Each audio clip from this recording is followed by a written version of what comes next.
They called me many things. Some said Walter. Others said, "That kid who made a harmonica scream like a broken soul." On the records it said Little Walter. On the streets of Chicago they'd yell, "That's him, that bastard who made a pocket harp sound like thunder." I didn't need a band. I made storms come out of my lungs and spit through my teeth. I was born in Louisiana, 1930. The kind of place where the blues wasn't something you played. It was something you breathed. I found my first harmonica before I found shoes that fit. Rusted, cracked, sounded like a dying bird. But I knew I could make it louder, loud enough to shake buildings. I just didn't know how yet. By 12, I was gone. Ran away from home with nothing but my harp and a hunger that didn't care about comfort. I played street corners from New Orleans to Memphis, slept on benches, ate when I could. Some nights I froze. Some nights I played until my fingers bled. But people listened. Even when they didn't clap, I knew they heard me. I hit Chicago when I was 16. Cold city, hot clubs. I heard Muddy Waters playing, sharp, dirty, honest music. I told him I needed a mic. He looked me up and down and said, "Only if you can hold the damn room." I said, "Try me." I didn't just play. I plugged my harp into an amp. That had never been done. Not like this. The feedback screamed, the room shook, and I kept going. I didn't care if the speakers caught fire. I finally sounded the way I felt. Soon I was in Muddy's band. We played everywhere. Bars, basements, juke joints with floors so weak you'd fall through if the beat hit too hard. Then I recorded Juke. First harmonica instrumental to hit #1 on the R&B charts. No vocals, just me. And it blew up. People called me a genius, said I changed the game. I said nothing, just kept blowing. But fame's got two sides. One's gold, the other's rust. I got bigger than the band. Wanted my own name on the marquee. Muddy didn't stop me. Maybe he should have. I went solo, dropped My Babe. Another hit. Money rolled in, cars, women, cigarettes, whiskey, custom suits. But somewhere in there, I stopped hearing the music. I only heard the noise. I missed sessions, missed gigs. Fights started finding me. Bottles, knives, didn't matter.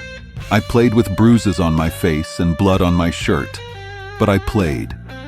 Because what else was I gonna do? The sound got darker, harsher, less party, more pain.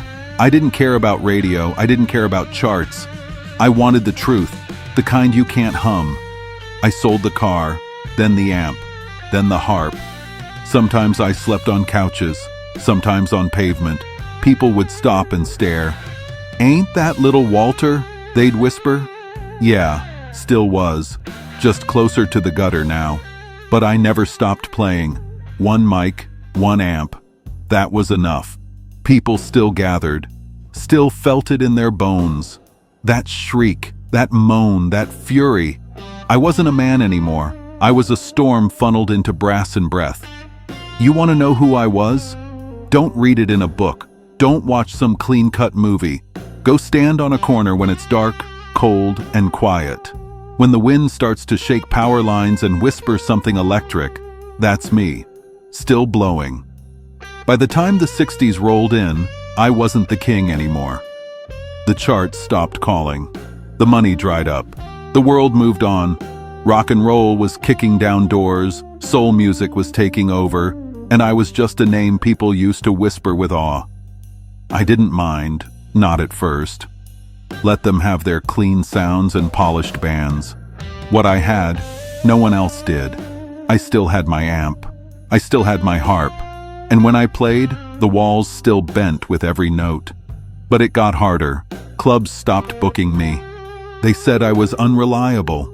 I was. I'd show up drunk or not at all. Not because I didn't care, but because the fire that used to keep me upright had burned holes in everything else.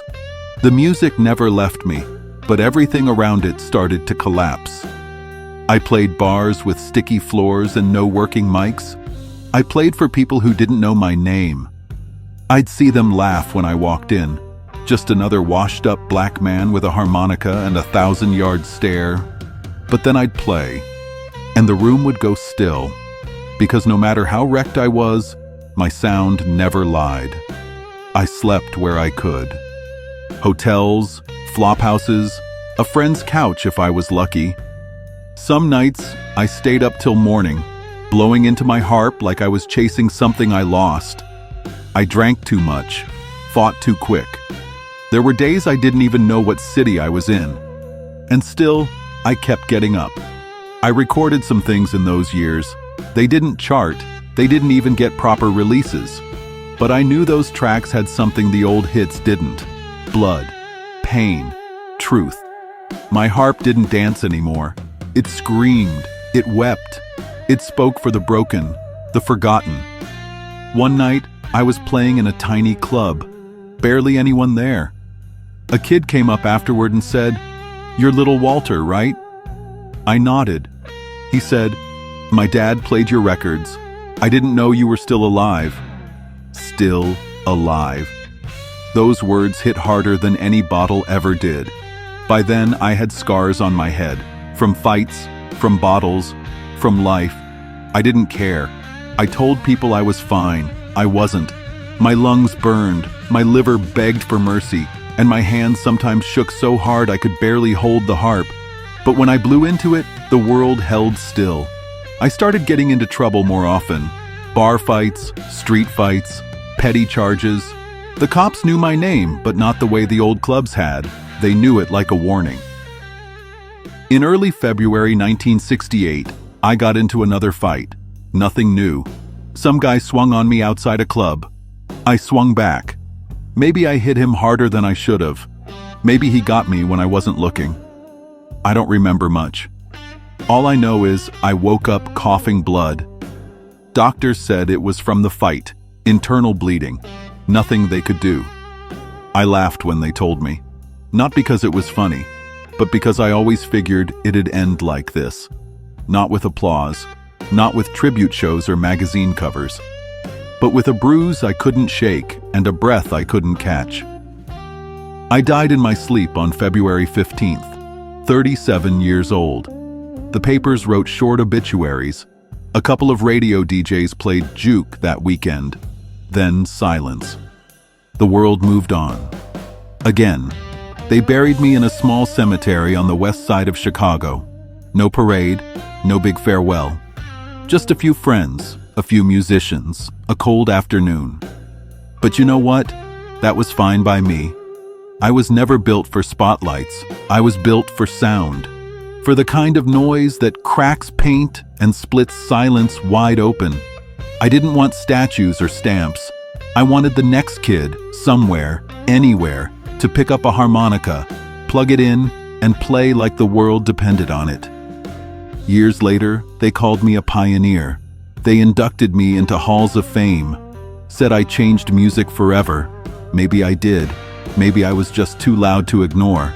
But I wasn't chasing glory. I was chasing the sound.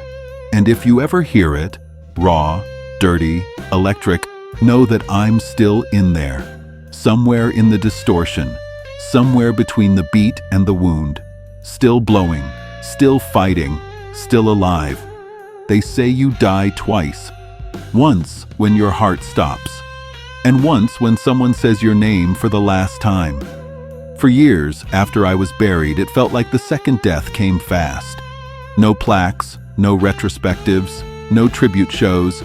I was just another name on a forgotten headstone in West Side Chicago. The world had moved on. The new kids didn't know my story. My records were dusty. My name wasn't trending. And that was fine. I didn't do it for headlines. But sound doesn't die so easy. In the basements and back rooms of clubs in the South Side, kids still picked up harmonicas. They blew into them and wondered why their breath couldn't make the walls shake. They didn't know it yet, but they were chasing me. And then, slowly, the world remembered. Someone dug up the old Chess Records tapes. Someone pressed Juke again. Musicians, real ones, heard something they'd never felt before. Raw electricity through a blues scale. It wasn't pretty, it wasn't clean, but it was alive. People started whispering my name again, then shouting it. Eric Clapton named me. Jagger and Richards worshipped the tone. Buddy Guy said I was the only man who could make a harp sound like a chainsaw and a ghost at the same time. My riffs got sampled, my solos studied. The noise came back, and this time it carried my name on its shoulders. And still, it wasn't about fame. See, people think the blues is about sadness, but that ain't the truth. Blues is about truth itself. It's the only sound that doesn't lie. You can play a bad note, but you can't fake soul. I wasn't playing music. I was playing life, loud, dirty, and on fire. You want to know what kind of man I was? I was a man who burned bright and fast. A man who didn't fit into suits or scripts. A man who screamed into a harmonica because it was the only thing that didn't talk back. I made mistakes. I hurt people. I got hurt worse. I drowned myself in liquor and rage and music.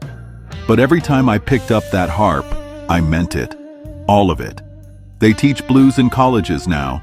Some clean-cut professor with elbow patches plays one of my tracks in a sterile room and calls it pioneering technique. They don't hear the alleyways, the broken teeth, the blood on the mic stand. They don't know that every bend in the note was a broken promise. Every vibrato, a scream held too long. But someone out there hears it, the right way. Some kid with dirty nails and a secondhand amp plugs in and plays like the sky's collapsing. That's where I live now. Not in museums, not in awards, in distortion, in volume, in guts. I never wrote a memoir, never gave long interviews, never sat in a quiet room and reflected. I lived loud, died hard, left a noise behind that refuses to fade. You can put flowers on my grave if you want, or better yet, don't. Just play. Play until your fingers blister and your lungs hurt, until the neighbors bang on the walls and you can't feel your legs. And if you hit that one note, the one that hums in your bones and makes the lights flicker, then you'll know. You found me, still there, still howling through the wires, still blowing like hell ain't got room enough for me.